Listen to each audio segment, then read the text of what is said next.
All right, welcome in, ladies and gentlemen. So we are going to be looking at Tesla. This is the 1 hour, and we will get to this in a second. But I really want to start from the weekly. Get the bird's eye view of this. I think that's going to really help us out here. And just starting out, we see that the big news of the day was Germany dropped 76% in February, down from 60% in January. And I think that's an ongoing trend, not only in Germany, but all throughout Europe. And we'll get into some other numbers in a second. Now, there was a rise of 31%, and still it didn't help Tesla. That just tells you that they're going elsewhere. They're not going Tesla, they're going elsewhere. And I think, other car makers are doing well. So looking at this, oh, shoot, did I change that? Yeah, I did change that. Okay, so here, looking at this, Europe and China, 76%, like we just said, but also Spain down 75%, France and Norway down 44 and 45 respectively. And I think that's really the story across Europe, around 40, anywhere from 20 to 50 is the number that I've seen. The UK dropped 18% and EV sales went up 7%, almost the same story as Germany, where 31, EVs went up 31%, but it still didn't, didn't help Tesla. So I think Elon really hurt his brand, or customers are waiting for we're waiting for the March release of the new models. So there's a double-edged sword there. There's a possibility that there's been some pushback from people, but at the same time, it's also possible that people were just waiting for the new models to be released in March. So we're gonna get a taste of that until April. And that's gonna show up later in the analysis. So we'll get to that, what that the effect of that could be. So again, China, this is going to be crazy because what's happening in China is different, is unique because they actually have a competitor, a very real competitor in BYD, offering $10,000 cars. I don't even know how Tesla can compete with that. So that's a tricky one. They may actually suffer right there. So that's something I wanted to point out to you guys. Oh, wrong one. Sorry. And then when we're talking valuation, the valuation score abysmal, 0 out of 6, is not significantly below fair value. Price to earnings versus peers is high. Price to earnings versus industry is high. It's all looking bad. Now, when it comes to analyst forecast, I mean that's different. Those are subjective. But the one good thing, I would say, the financial health is good. Value not so good. It suggests that it's overpriced. Future looks great. When we look at this is the fair value 134 as of today, but that doesn't really reflect everything. And we have to understand how this is devised, right? First is estimates based on 10-year estimates, then 40 different analysts, and then you do have some solid metrics like the cash rate and all that. So those are solid metrics to go on. But you keep in mind, some analysts think 50, while places like Bank of America said 380 and Goldman Sachs is 320. And we'll examine those two. What could happen to see those two in particular, those 320s and 380s, right? I think I see a roadmap for it. So let's get into that right now.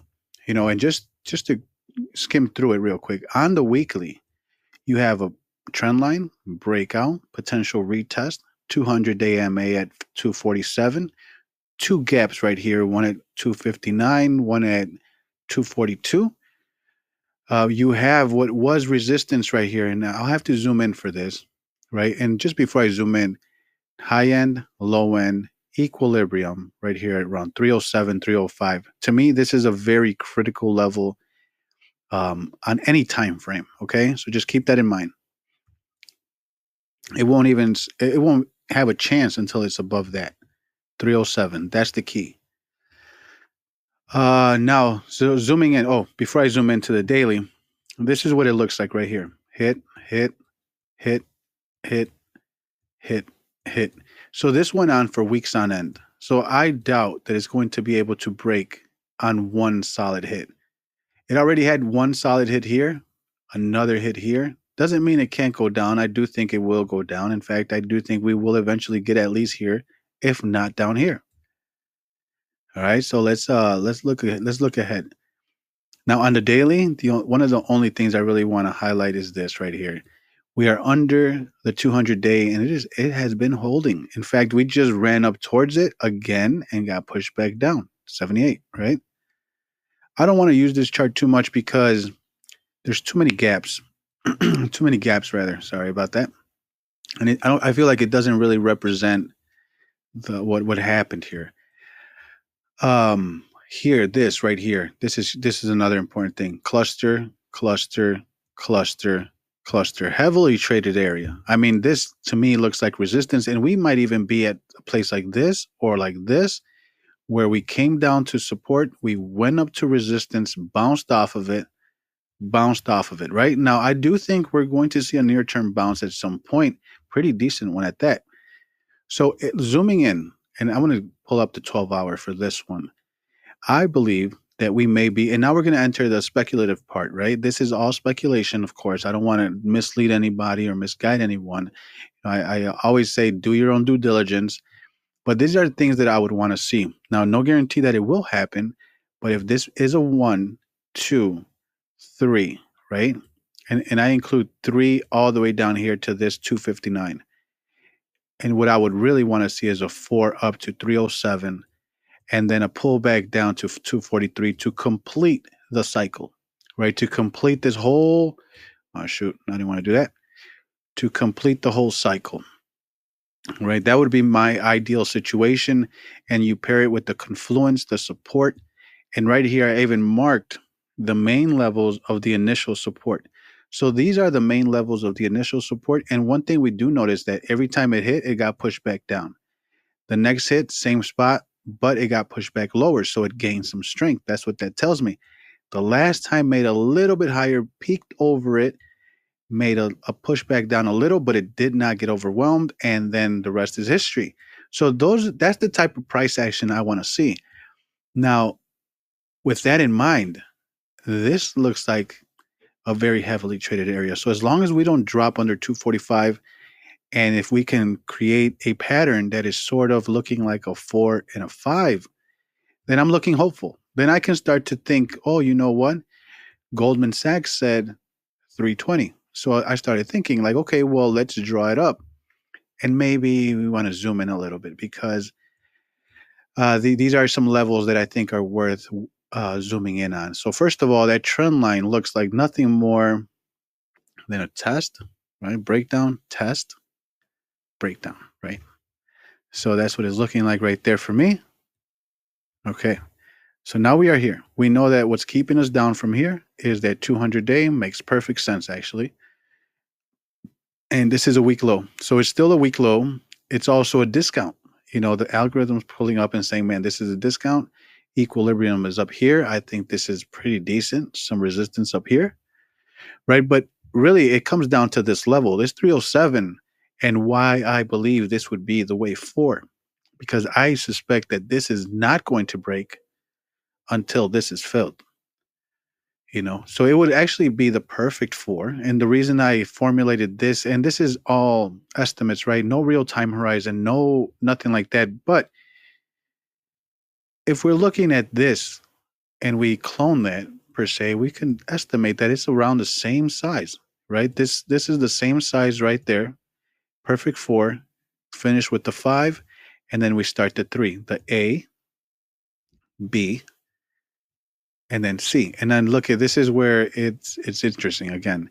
And again, this is very tricky because there's no guarantee that this is even going to happen. We might hit this if we do, if we even can climb this above here, which is not even a guarantee, but just if, right? Hypothetical. If we were, pull back to here, hold it. Now, let me do the 1 hour because this is where we can really visualize it, what can happen here. So let's say we go down here, we come up here, we're able to maintain that somehow, right? Low. Now, this is weird. I don't know why it's so low. Maybe it's because, yeah. Okay, there we go. It's better like this. So this is what I mean.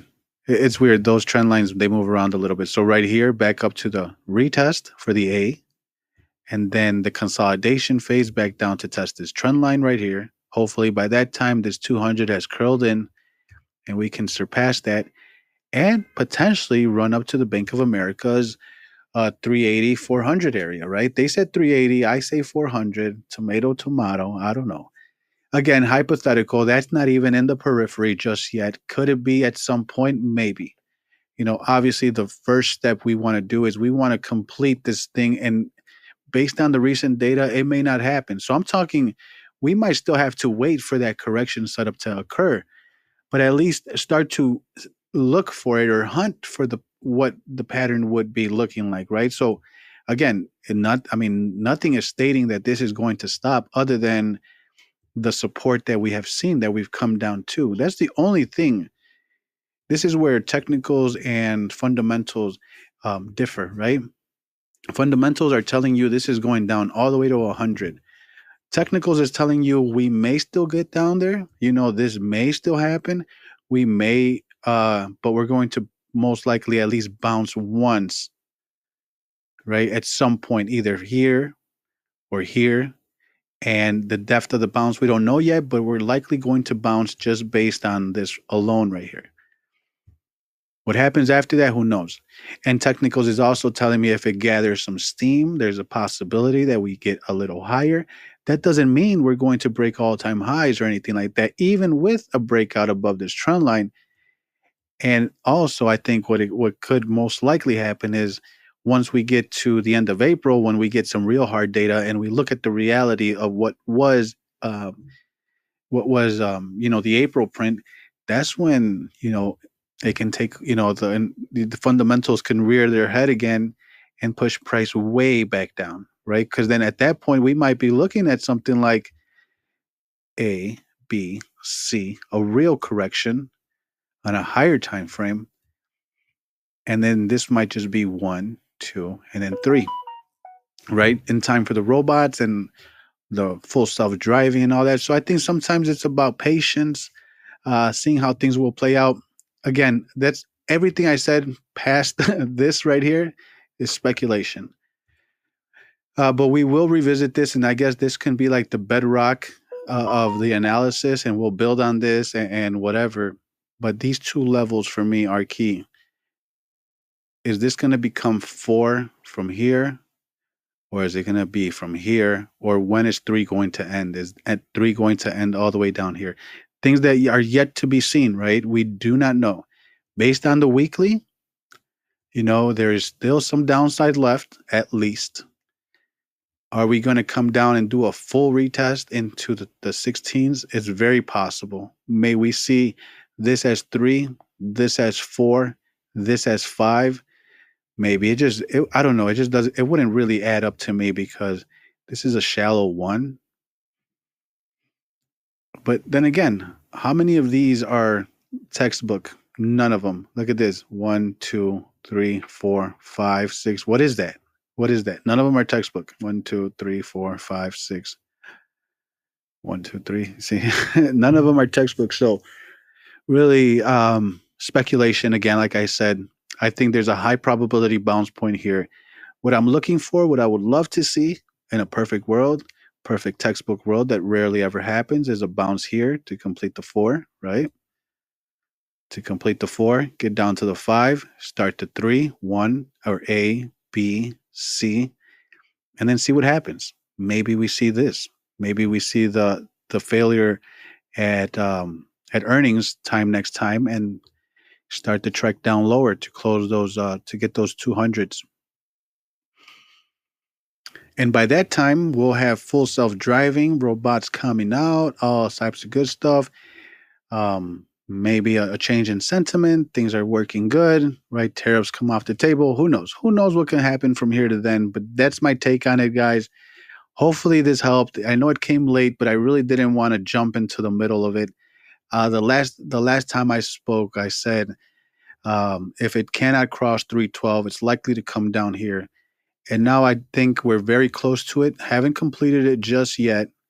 I think it's just, we should hit it soon. and likely bounce points in the near future. My best case, I would love to see this, and I think I may wait. I might take some scalps here and there, but really, I want to see this hold. This is the main level for me. Happy trading. Let me know what you guys think. Definitely, I know I talked a lot, went on a lot longer than I did. Hopefully, you guys liked it, and I'm more than happy to do more of these if you guys like. In this sort of style where we go over the news of the day and pull up real data, you know. But yeah, so happy trading again, and see you guys next time.